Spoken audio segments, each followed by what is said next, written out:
Pasquira saying, what is Zimbabwe? Welcome to our channel, Zim Confessions and Deep Secrets. Kana karike kutanga kuya paneno channel, please don't forget to subscribe. When you are subscriber, don't forget to comment and share this video. Nasi muri Zimbabwe takwigirai nyaya ya first wife wa President Emmerson Mnangagwa, uyainzi Jane Mnangagwa. Jane Mnangagwa akazvarwa chinzi Jane Mutarisi before she was married to Mnangagwa. And Jane Mutarisi, Jane Mnangagwa akazvarwa. Jane Mnangagwa ngari first cousin ya Josiah Tongogara. Mai va Jane na Tongogara vanga vari my sisters. Akazvarwa ku Shurugwi, and she was the fifth child in a family yanga in 8 boys and 2 girls. So Jane akasangana President Emmerson Mnangagwa na September mugora 1973 apa aigara nekazini yake Josiah Magamba Tongogara. Jane na President Mnangagwa vakaita vana vanokwana 6 kusanganisira Farai Mnangagwa, Tasiwa Mnangagwa, Vimbai Mnangagwa, Tapiwa Mnangagwa, Tariro Mnangagwa na Emmerson Mnangagwa Jr. So Mnangagwa, President Mnangagwa na Jane vakaita mwana wavo wekutanga vanonzi Farai mugora 1976. Then mugora 1977 the couple yakablesswa with their second daughter yanonzi Tasiwa Mnangagwa. So during the time Mnangagwa paangari ku Mozambique, Jane Mnangagwa was in Zambia to take care of their family. Akazojoina Mnangagwa later with Mozambique with the 2 young children.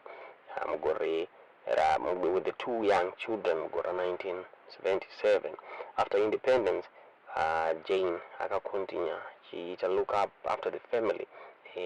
President Emmerson Mnangagwa pavai focusa pavaita politics muri Zimbabwe. Jane was running their farm and businesses kusvika paakazofa muri Zimbabwe. Jane Mnangagwa akafa muna January 31 muswa 31 January mugora 2002 mushure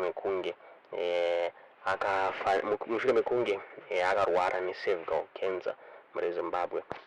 Mufiro akarwadza vanhu vazhinji. So pane nyaya yakambobuditswa neNeanda Radio iyo yakabuda ichitaura iyo ichiti nguva yakafa Jane Matarise na 2001 so 31 January necervical cancer iyi hanzi Mnangagwa anga atova nevana naAuxilia Mnangagwa yanova the first lady and the current wife wa President Emmerson Mnangagwa.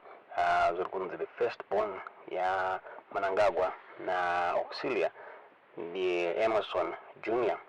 akazvarwa mugora 1984. Zvireva izvo kuti Jane Mutarisi akazofa na 2018. Emmerson Jr. ane makore 18 muri Zimbabwe, asi it is unclear kuti Jane Matarisi aiziva here about the relationship ya Auxilia na President Emmerson Mnangagwa muri Zimbabwe. So the first born and first daughter wa Emmerson Mnangagwa, the Farai Mnangagwa wakaita na Jane Matarisi. Farai Mnangagwa is married to Gerald Mhloswa, and she holds a master's in diplomacy yakaitira ku Lancaster, then another degree yakaitira ku Birmingham. Farai Mnangagwa is a property developer.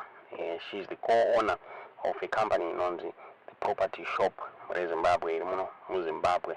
Pane nyaya yake yakambobuditswa na Jonathan Moyo achitaura yachiti the Reserve Bank yakambodirect mugora 2020 kuti ipe Farai Mnangagwa a loan ye $1 million per week for 5 weeks muri Zimbabwe. She is loaded and she an influence more the political space in Zimbabwe. The second daughter wa President Emmerson Mnangagwa na Jane Mutarisi is Tasiwa Nancy Dambudzo. Dambudzo ane vana 3.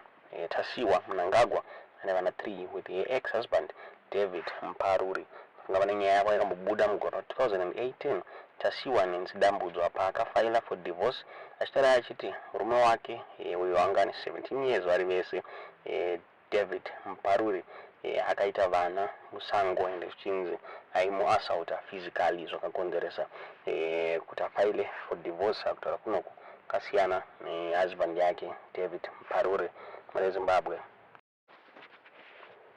Another one is Tariro Mnangagwa uyo akazvarwa mugore 1986 uyo anova Zimbabwean film producer and an actress muZimbabwe anozikanwa nerole yaakaplaya mu2020 film yainzi Gonare Zhou. The movie she's the one akaproducer this Gonare Zhou movie another movie inonzi The Story of Neanda mugore 2021 muZimbabwe.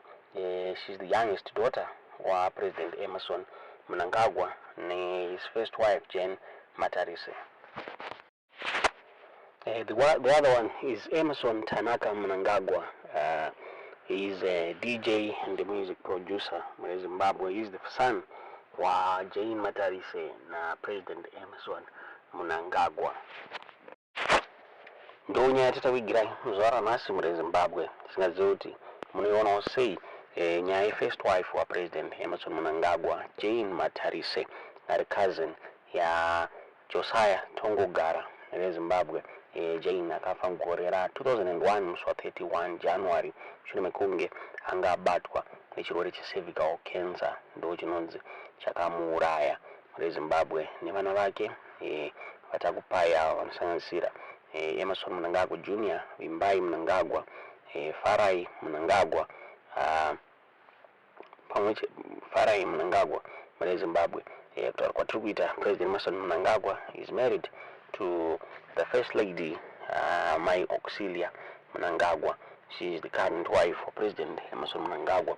Virava they were blessed nevana vanokwanisa kuita 3 vanosanganisira Emmerson Mnangagwa Jr pamwechete na Sean Mnangagwa pamwechete na Collins Mnangagwa.